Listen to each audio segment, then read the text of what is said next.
Assalamualaikum warahmatullahi wabarakatuh. Nah, salam jumpa kembali dengan channel kami Pesona Bonsai. Sahabat Bonsai Nusantara, kali ini saya akan menjawab pertanyaan-pertanyaan saudara-saudara kita yang notabene masih minim pengetahuan tentang gaya bonsai ataupun aliran bonsai. Gaya formal, informal, slanting, cascade, semi cascade, bahkan on the rock itu bahannya seperti apa toh?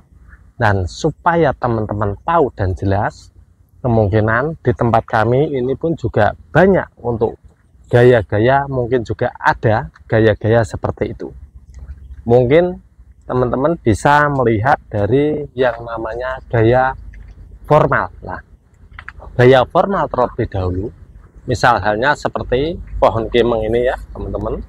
Ini gaya formal lebih ke tegak berdirinya, dan untuk tegak berdiri menjulang tinggi itu juga nanti akan masuk lagi yang namanya congkan. Untuk pohon formal tentu untuk perakaran dan tingginya itu juga tidak melebihi batasnya, bebas untuk tingginya, tetapi juga harus menyerasikan dari batang itu sendiri. Ada juga formal seperti ini, sancang ini teman-teman, yang seperti yang kemarin ya, ini juga masuknya itu formal, tegak berdiri, ini masuknya formal. Dan pohon formal lebih cenderung matang di perakaran, percabangan, dan ketinggian itu pasti diserasikan oleh besarnya batang. Dan lalu kita bisa berpindah lagi ke yang namanya informal. Informal itu seperti apa Pak Muji? Informal itu adalah pohonnya yang tegak berliku, ada sedikit tekukannya, bisa kita perlihatkan pada teman-teman, ada di sebelah kanan itu. Yuk. Nah, dan ini sahabat bonsai yang dinamakan gaya atau aliran tuh gaya informal. Informal ini cenderung lebih tegak berliku ya, lebih ada goyangannya sedikit, tetapi tidak begitu ekstrim untuk gayanya, untuk gaya tekukannya itu. Ini yang dinamakan tegak berliku, yaitu adalah informal. Informal itu seperti ini kurang lebihnya pohonnya, untuk gerak badannya tegak berliku. Ada juga yang namanya itu slanting. Slanting seperti apa? Dan tentu slanting itu adalah pohonnya lebih miring. Miring itu tetapi memenuhi dengan komposisi perakarannya pun juga harus keseimbangan itu terjadi kepada pohon yang slanting itu. Nah, inilah pohon yang dinamakan slanting ya, itu lebih miring. Kalau kita lihat untuk pohonnya ini maka akan lebih miring ke kiri dari pohon ini sendiri ya. Kalau dari hadapan kita maka ini cenderung ke kanan atau ke kiri. Bila pohonnya miring maka itu dinamakan gaya slanting. Karena ini agak tegak sebenarnya tuh, nah ini masih begini mas ya, karena ini miring, jadi nah kalau begini ini lebih cenderung miring, itu namanya gaya slanting. Nah, setelah slanting apakah ada gaya-gaya yang lainnya? Ada juga yang namanya semi cascade, cascade, niagari, maupun on the rock. Nah, semi cascade itu seperti apa Pak Muji? Semi cascade itu lebih setengah menggantung. Nah, apakah ada di koleksi Pak Muji yang semi cascade? Tentu juga ada. Ini ada juga ya. Ini dari sini ini adalah bisa dikatakan nih semi cascade. Semi cascade ini ujungnya ini lebih setengah menggantung. Ini naik langsung ke kiri, ini lebih setengah menggantung, ini namanya semi cascade. Karena ini yang dinamakan semi cascade itu setengah menggantung seperti ini. Setelah semi cascade, apakah ada lagi Pak Muji aliran itu? Ada, yaitu gaya cascade. Nah, gaya cascade itu seperti apa? Adalah pohon yang dinamakan cascade. Lebih menggantung, naik dari atas langsung menggantung ke bawah, karena ini masih proses penanaman atau penyuburan, kita menghidupkan ya ini materinya pohon santigi. Ini dinamakan pohon cascade karena menjulang atau menggantung, menjulang ke bawah ya, bukan naik. Ini menggantung. Dan apakah ada lagi yang namanya niagari seperti apa?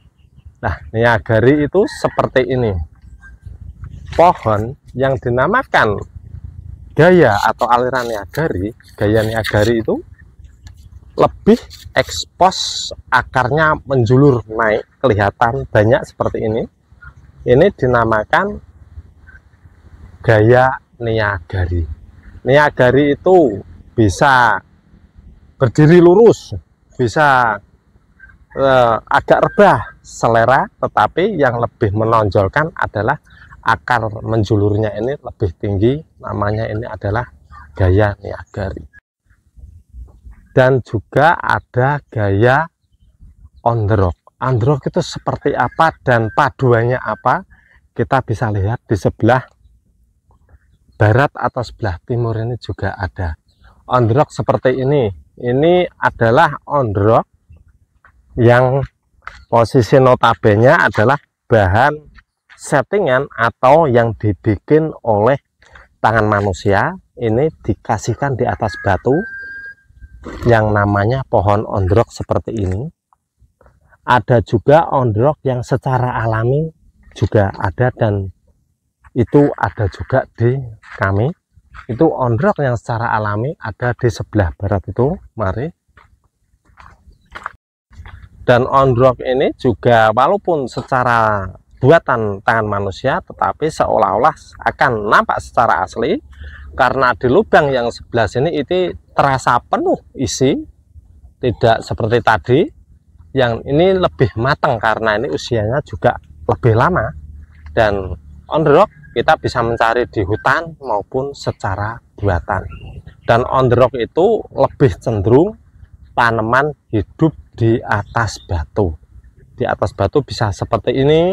Seandainya ini pun saya potong juga tidak akan mati karena sudah ada di dalamnya lebih besar dan akarnya juga lebih banyak. Dan on the rock itu berbagai macam jenisnya. Jadi ada yang seperti ini, seperti itu, seperti yang lainnya juga ada. Itulah sahabat bonsai penjelasan dari kami ya tentang gaya-gaya bonsai. Dan sahabat bonsai, bila Anda menanam bonsai, tentu konsepkan dasar pertama untuk sebagai patok tolak ukur. Anda mengkonsep ingin menjadikan bonsai Anda itu gaya atau aliran apa. Setelah itu tentu ya, dan selanjutnya lebih mudah. Dan jangan lupa pula apabila teman-teman sahabat bonsai butuh bahan-bahan bonsai dari kami, bisa mulai dari sancang, santigi, kimeng, apalagi mas, banyak sekali, bahkan sampai hampir lupa saya ya. Ada sianci, ada anteng putri, ada lagi waru, dan masih banyak lagi yang lainnya. Ada arabica, itu sudah jadi. Banyak sekali produk-produk dari kami Pesona Bonsai. Bisa hubungi di 082136018875. Demikianlah ulasan dari kami, semoga bisa membantu rekan-rekan supaya bisa menentukan konsep-konsep bonsai. Dan kami mengucapkan banyak terima kasih atas support dan dukungan kepada sahabat bonsai Nusantara. Terus ikuti channel kami di Pesona Bonsai. Salam budidaya, salam bonsai.